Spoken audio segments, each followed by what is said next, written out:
جاری ہے لیکن ڈمپنگ کا کام تو جاری ہے، لیکن یہ ابھی بھی علائشیں کیوں بکھری پڑی ہیں شہر کے مختلف علاقوں میں؟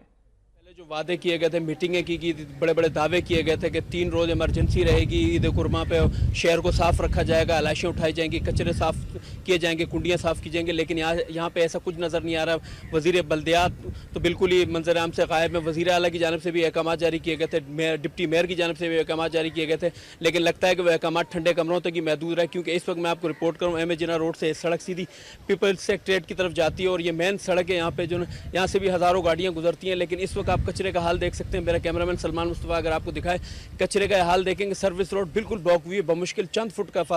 خالی جگہ رہ گئی جس سے گاڑیاں گزر رہی ہیں، بائکیں گزر رہی ہیں، شہریوں کو شدید مشکلات کا سامنا ہے۔ اس کے علاوہ کچرا ہی کچرا یہاں پہ آپ کو نظر آئے گا، علائشیں نظر آئے گی، سیڑھیاں نظر آئیں گی۔ اس وقت بھی جو ہے نا شہری اپنے جو گھروں سے آئے کچرا وہ سزوکیوں کے ذریعے لا کے یہاں پہ ڈال رہے ہیں، لیکن ان کو کوئی پوچھنے والا نہیں ہے، بلدیاتی نمائندے نہیں ہیں، ڈی ایم سی یہاں پہ نظر نہیں آ رہی، چیئرمین جو یہاں پہ سینکڑوں کی تعداد میں شہر میں جو ہے نا نئے بلدیاتی سیٹ اپ جو آیا تھا، اس کے بعد جو ہے سینکڑوں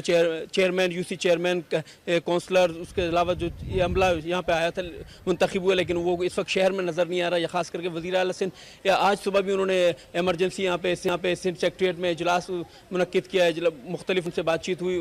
جب بھی ان سے یہ سوال کیا جاتا ہے وہ کہتے ہیں شہر میں بالکل صفائی جاری ہے۔ ڈپٹی میئر کا بھی یہی کہنا ہے کہ لاکھوں علائشیں اٹھائی جا جزوی چکی طور پر کام ہیں، کیا جا رہا ہے، لیکن بڑی تعداد میں ابھی بھی علائشیں شہر کے مختلف علاقوں میں بکھری پڑی ہیں۔ اختر، تفصیلات کے لیے شکریہ آپ کا۔